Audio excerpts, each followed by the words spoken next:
A segunda tópica de Freud, teoria estrutural. Compreendendo que seu modelo antigo possuía limitações que impediam um entendimento mais expressivo dos achados psicanalíticos, Freud propôs um novo modelo para o aparelho psíquico. Nesse novo modelo, Freud amplia seu entendimento sobre a dinâmica das instâncias psíquicas e diz uma nova forma de compreensão, chamado de modelo estrutural do aparelho psíquico. Nele, Freud vai sugerir a formulação de um modelo não mais voltado a um entendimento virtual, mas sim de estruturas ou classes psíquicas. Essas estruturas interagem de forma constante para que ocorra o funcionamento da psique, que são id, ego e superego. O id. Dentre as estruturas apresentadas por Freud, o id é a mais arcaica ou primitiva, não só porque é a mais selvagem, como também é a que se desenvolve primeiro. O id é uma espécie de reservatórios de impulsos caóticos e irracionais, construtivos e destrutivos e não harmonizados entre si ou com a realidade exterior. Ou seja, é um aglomerado de pulsões que poderíamos dizer instintivas e selvagens, sem organização e sem direção. No id estão as energias psíquicas e as pulsões cujo intuito seja a obtenção do prazer. É como se o id fosse o reservatório de energia da nossa vida psíquica, enquanto que as outras instâncias organizariam esta energia da forma melhor possível. Portanto, o id tem as seguintes características. Não faz planos e não espera. Não tem cronologia, passado ou futuro, é sempre presente. Por ser presente, busca uma satisfação imediata para impulsos e tensões. Não aceita frustrações e não conhece inibição. Não tem contato com os limites impostos pela realidade. Busca satisfação na fantasia.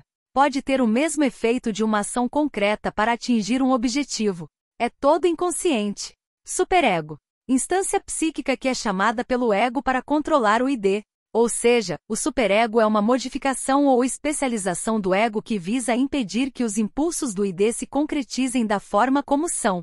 O superego é responsável por imposição de sanções, normas, padrões e idealizações, e tem sua formação pela introjeção dos conteúdos que vêm dos pais. Dizer que o superego é uma especialização do ego significa que ainda na infância, o ego amadureceu-se e destinou parte de si para gerar inibições e proibições. Não quer dizer amadurecimento de um órgão específico do ego, mas sim um amadurecimento psíquico, biológico e social, que organiza o trabalho mental nesta direção. O superego é parte consciente, parte inconsciente. Exemplo de consciência. Quando você expressa, é proibido matar? Exemplo de inconsciência. Padrões de conduta e vestimenta que você julga serem uma escolha natural, e sobre as quais você nunca pensou que foram determinadas de fora. Além disso, o superego busca a perfeição moral reguladora e tende a reprimir toda e qualquer infração que possa causar prejuízo à mente. O superego é relacionado ao complexo de Édipo porque seu mecanismo de funcionamento desenvolve sobretudo a partir da idade do Édipo, em torno de 3 anos de idade até início da adolescência. É uma idade em que o filho precisa entender o pai como garantidor das regras, limites horários, disciplina etc., refreadoras de sua pulsão. Adotar um respeito reverencial pelo pai, como exemplo de herói, não mais um rival, e introjetar a proibição do incesto, desistir da mãe como objeto sexual. Até que depois a criança vai crescendo e na passagem para a adolescência, descubra que a sociedade tem muitas outras regras morais e fontes de admiração, diferentes do que vivia no ambiente familiar, mas com mecanismo similar, ao qual o superego já está habituado. A importância do Édipo para o desenvolvimento psicossocial é muito grande, porque será a primeira experiência do sujeito com seu superego, as interdições e os ideais legitimados. Depois, este adolescente já terá um superego mais complexo, com interdições e heróis vindos de outras partes, de modo a poder se afastar da mãe e do pai. Esta autonomização em relação à família e a introjeção de um superego complexo são bem típicos da adolescência. Os pais costumam não gostar do afatamento do adolescente do berço, mas isso é um sinal de um Édipo bem resolvido e de uma maturação psíquica do filho. Podemos dizer que o superego tem 3 objetivos: inibir, através de punição ou sentimento de culpa, qualquer impulso contrário às regras e ideais por ele ditados, consciência moral. Forçar o ego a se comportar de maneira moral, mesmo que irracional. Conduzir o indivíduo à perfeição, seja em gestos ou pensamentos. Muito importante dizermos que um superego rígido adoece e é uma das principais causas das neuroses, angústias, ansiedades. A terapia psicanalítica vai trabalhar contra um superego rígido. Isso é feito permitindo condições para que o analisando conheça a si mesmo. Ceda um pouco mais aos seus próprios desejos, firmando uma personalidade menos conflituosa consigo mesmo, mesmo que isso contrarie as ideias e padrões sugeridos pela família e pela sociedade. Com isso, queremos dizer que entender a existência de um superego não significa aceitar todas as regras, leis, crenças e padrões de uma determinada sociedade. Pelo contrário, significa sim entender que a vida social demanda convenções para evitar a barbárie, isto é, o domínio do mais forte, mesmo quando essas convenções não estejam expressas ou escritas, mas que estas convenções não são sempiternas e imutáveis. Ego. Para Freud, o nascimento do ego vem da primeira infância, quando os laços afetivos e emocionais com os pais costumam ser intensos. Essas experiências, que se figuram na forma de orientações, sanções, ordens e proibições, vão fazer com que a criança registre no inconsciente essas emoções subjetivas. Emoções essas que vão dar corpo à sua estrutura psíquica e egóica. O ego está no meio do caminho entre os outros dois elementos. O ego é o meio da gangorra entre o lado da satisfação individual do desejo, ID, e o lado da satisfação social que a vida social pode trazer se você estiver disposto a seguir certos padrões, superego. Assim como o superego, o ego também é parte consciente, quando raciocinamos ao falar em público, por exemplo. Parte inconsciente, como os mecanismos de defesa do ego.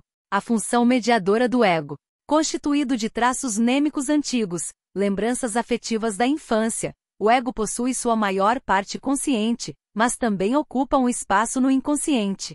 Ele é, portanto, a principal instância psíquica e que tem por função de mediar, integrar e harmonizar as constantes pulsões do ID, as exigências e ameaças do superego, além das demandas vindas do mundo externo.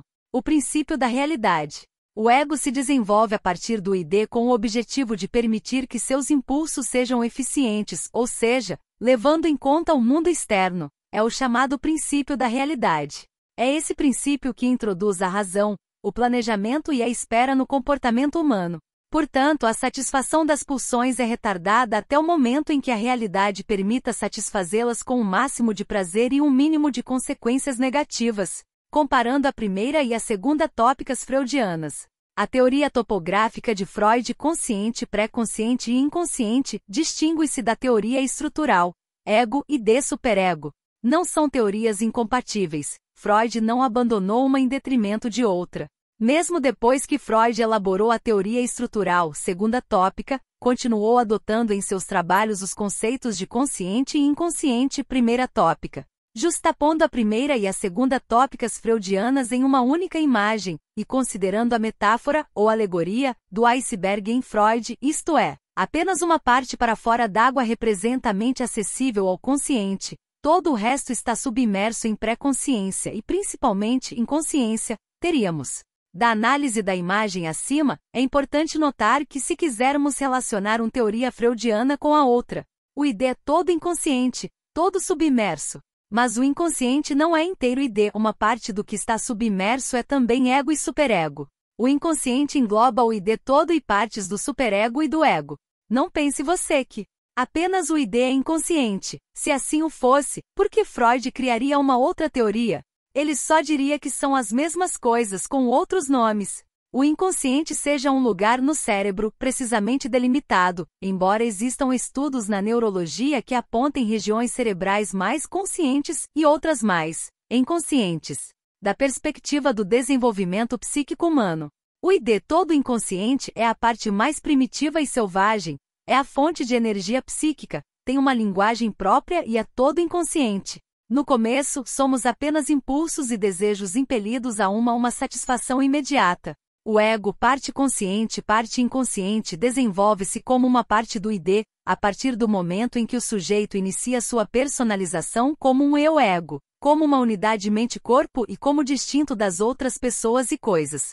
Uma tarefa talvez mais tardia do ego será ser um mediador entre os impulsos do ID e as interdições e idealizações do superego. O superego, parte consciente, parte inconsciente, é uma especialização do ego para os padrões morais e idealizados.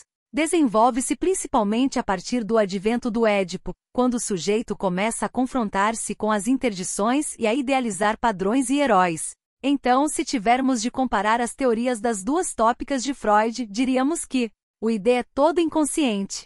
O ego é parte consciente da lógica racional e do que estamos pensando agora, por exemplo, e parte inconsciente dos mecanismos de defesa do ego por ex. O superego é parte consciente das regras morais que estamos cientes que existem, como não matar, e parte inconsciente das crenças e valores que temos e que acreditamos serem naturais, por exemplo, contidos na linguagem, no discurso, na religião, na forma de vestir, na forma de diferenciar os gêneros, etc. Então, é possível dizer que ego e superego tenham parte consciente e parte inconsciente, sendo o id inteiro inconsciente. Ajude-nos a compartilhar esse conhecimento valioso.